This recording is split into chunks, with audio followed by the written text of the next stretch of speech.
अस्सल गावरान चमचमीत आणि झणझणीत असा चिकन रस्सा आज आपण बनवलेला आहे. कसा बनवला ते बघूया. त्यासाठी काय घेतलं आहे साहित्य मी ते बघूया आणि लवकरच कृतीला सुरुवात करूया. मी संजीशा कदम माझ्या यूट्यूब चॅनलमध्ये तुमचं खूप खूप स्वागत करते. आज आपण बनवतोय अस्सल असं गावरान चिकन मसाला. चला तर बघूया आपण. त्यासाठी मी इथे 1 किलो चिकन घेतलेलं आहे. आपलं चिकनही खूप छान पीस आलेले आहेत. हे बघा लेग पीस किती सुंदर दिसतोय आपला. मोठा पण आहे. 4 कांदे आणि 3 टोमॅटो घेतलेले आहे. कोथिंबीर घेतलेली आहे. आलं लसूण भरपूर घेतलेलं आहे मी. दही घेतलेले आहे आणि हे काही मसाले घेतले आहे. त्यामध्ये मी red chilli powder, Kitchen King masala, chicken masala, garam masala, हळद, धना पावडर आणि मीठ घेतलेलं आहे. ही अशी आपली सर्व तयारी आहे. पहिलं आपण मॅरिनेशन करून घेणार आहे. त्यासाठी मी एका बाउलमध्ये आपलं चिकन घेतलेलं आहे. त्यामध्ये दही, मसाले आणि आपलं सर्व साहित्य मी घालणार आहे. हे बघा हे आपले मसाले, सर्वचे सर्व मसाले मी यामध्ये घालणार आहे. वरून थोडीशी कोथिंबीरही घालणार आहे मी आणि 1 चमचा आपण त्यामध्ये तेल पण ॲड करणार आहोत. आणि हे सर्व साहित्य आपण एकजीव होऊस्तोवर छान मिक्स करून घेणार आहोत. हातानेच मिक्स करायचं आहे आपल्याला, चमच्याने मिक्स नाही करायचं आहे. हाताने जेवढं छान मिक्स होतं ना, तेवढं चमच्याने काही मिक्स होत नाही. त्यामुळे आपण हे छानपैकी मॅरिनेट करून घेऊया आणि 2 तासासाठी साईडला ठेवून देऊया. तोपर्यंत आपण आपल्या मसाल्याची तयारी करून घेऊया. आता चिकन मसाला बनवण्यासाठी आपण सुरुवात करणार आहोत. त्यासाठी मी इथे मॅरिनेट केलेलं चिकन घेतलेलं आहे. ते आपण 2 तासासाठी ठेवलेलं आहे. त्याचबरोबर कांद्याची पेस्ट घेतलेली आहे, टोमॅटो प्युरे घेतलेली आहे, अद्रक, लसूण, मिरची, धनियाची पेस्ट घेतलेली आहे आणि मसाले घेतलेले आहे. मसाल्यांमध्ये मी रेड चिली पावडर, आमचा घरचा काळा मसाला घेतलेला आहे. त्याला आपण गरम मसालाही म्हणू शकतो.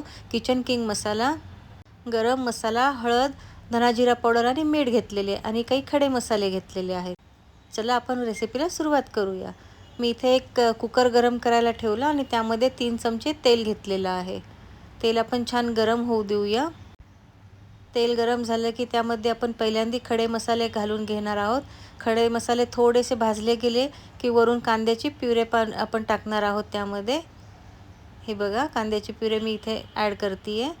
कांद्याची प्युरे आपल्याला छान तेलावर परतून घ्यायची आहे, तेल सुटूस्तोवर. तिचा कच्चापण त्यातलं पाणी पूर्णपणे जाऊस्तर आपण कांद्याची प्युरे परतून घेणार आहोत इथे.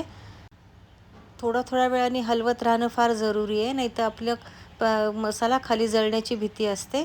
हलवत राहा थोड्या वेळाने आणि छान तेल सुटलं की आपण त्यामध्ये मग अद्रक, लसूण, मिरची आणि धनियाची पेस्ट घालणार आहोत. हे बघा आपला कांदा इथे भाजून होत आहे. तेल पण सोडत आहे आपला कांदा इथे. त्यामध्ये आता आपण अद्रक, लसूण, मिरची आणि धनियाची पेस्ट घालून घेणार आहोत. अद्रक, लसूण, धनियाची पेस्टसुद्धा आपल्याला छान परतून घ्यायची आहे. अद्रक लसूणचा कच्चा पण जाईल इथपर्यंत आपल्याला पेस्ट परतून घ्यायची आहे. थोडा वेळ परतून घेते मी ही पेस्ट आणि त्यानंतर त्यामध्ये आपण पुढचे साहित्य घालूया. आपण मसाले जर एकदम सही परतले गेले ना, तर रस्सा एकदम छान होतो. आपलं अद्रक, लसूण, मिरची आणि धनिया पण छान परतलं गेलेलं आहे. त्यामध्ये मी आता हे मसाले घालून घेत आहे आणि छानपैकी आपण ते मसाले पण मिक्स करून घेऊया. मसाले मिक्स करून घेतले की त्याचंही कच्चंपण जाणं जरुरी असतं. त्यासाठी मी त्यामध्ये थोडं पाणी घालणार आहे.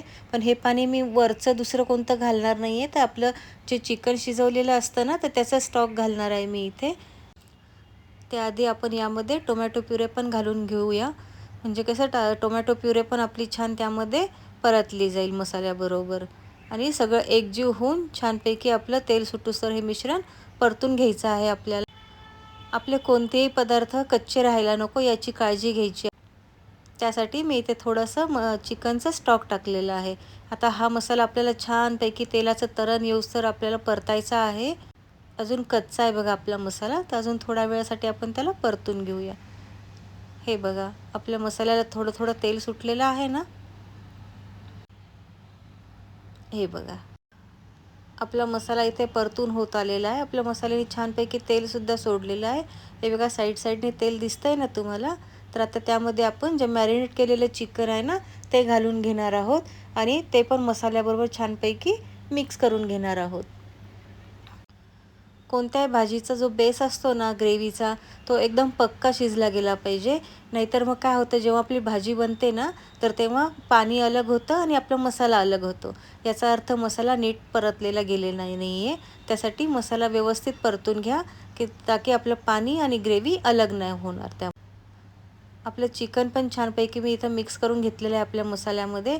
आता त्यावर मी 5 मिनिटासाठी कमी गॅसवर झाकण ठेवणार आहे आणि त्याला एक वाफ येऊ देणार आहे. हे बघा, छानपैकी वाफ आलेली आहे आपल्या चिकनला. तेल तर बघा अजून सुटलेलंच आहे त्याला. चिकनही आपलं तेल सोडतं ना, त्यामुळे बघा तेलाची तरी पण आपली छान आलेली आहे. आता यामध्ये तुम्हाला जितपत पातळ ग्रेव्ही लागते ना, तितकंच पाणी घाला. जास्ती घालू नका, कारण ते पाणी आटणार नाही आहे आणि आपली भाजी पातळ व्हायला नको. त्यामुळे पाणी थोडंसं बेतानेच घाला. तर हे छानपैकी पाणी पण आपलं मिक्स करून त्याला एक उकळी येईपर्यंत मी गॅस मोठा ठेवणार आहे. त्यानंतर मीडियम गॅसवर मी याच्यात 2 शिट्टी करून घेणार आहे. त्यामध्ये आपलं चिकन एकदम मऊ मऊ शिजणार आहे, कच्चं नाही राहणार आहे. हे बघा, आपला रस्सा किती छान झालेला आहे. हे बघा, आपल्या चिकनला इथे उकळी पण फुटलेली आहे. तेलाचं तरणही दिसतंच आहे आणि छानपैकी उकळी फुटलेली पण आहे. तर आता आपण याला झाकण लावूया आणि छानपैकी 2 शिट्ट्या घेऊया. शिट्ट्या झाल्या की आपला कुकर थंड व्हायची वाट पण बघूया. हे बघा, आपला कुकर इथे थंड पण झालेला आहे. आता आपण खोलून बघूया आपलं चिकन कसं शिजलं ते. अरे वाह! मस्त. किती सुंदर झालेलं आहे बघा. हे बघा, तरण पण किती छान आलेलं आहे आणि रस्सा पण आपल्याला जास्ती पातळ पण नाही आहे आणि जास्ती घट्ट पण नाही आहे. हे बघा, थोडीशी तयारी आधी असले ना, की बनवायला वेळ लागत नाही. हे बघा, किती सुंदर बनलेलं आहे आपला रस्सा. चिकनही आपलं छानपैकी शिजलं गेलेलं आहे. आता आपण प्लेटिंग करून घेऊया. चला तर मग. प्लेटिंगसाठी मी इथे एक बाउल आणि एक प्लेट घेतलेली आहे. बाउलमध्ये चिकन, छानपैकी लेग पीस आणि थोडीशी तर्री आणि थोडीशी ग्रेव्ही असं मी इथे सर्व करणार आहे. तुम्हाला ज्या प्रमाणात तेल आवडत असेल, तर्री आवडत असेल, त्या प्रमाणातच तुम्ही तेल टाका. आमच्या इथे तर्री आवडते काही काही भाज्यांबरोबर, त्यामुळे मी तेल थोडंसं जास्ती घातलेलं आहे. त्याच्या जोडीला मी इथे जिरा राईस सर्व करते आहे. त्याच्याचबरोबर जोडीला कांदा, लिंबू आणि आपले छान छान गरम गरम फुललेले फुलके. हे आजचं माझं असं गावरान चमचमीत झणझणीत असं चिकन मसाल्याचं ताट इथे जेवणासाठी तयार आहे. तुम्हाला आजचा माझा व्हिडिओ कसा वाटला? तुम्ही ही रेसिपी बघा. रेसिपीला लाईक करा, शेअर करा, सबस्क्राईब करा. आपण लवकरच भेटणार आहोत एका नवीन व्हिडिओमध्ये. तोपर्यंत तुम्ही सर्वांनी हा व्हिडिओ नक्की बघा. चला तर मग, सर्वांनी आपली काळजी घ्या, आपल्या परिवाराची काळजी घ्या. आपण लवकरच भेटूया एका नवीन व्हिडिओमध्ये. तोपर्यंत सर्वांना बाय.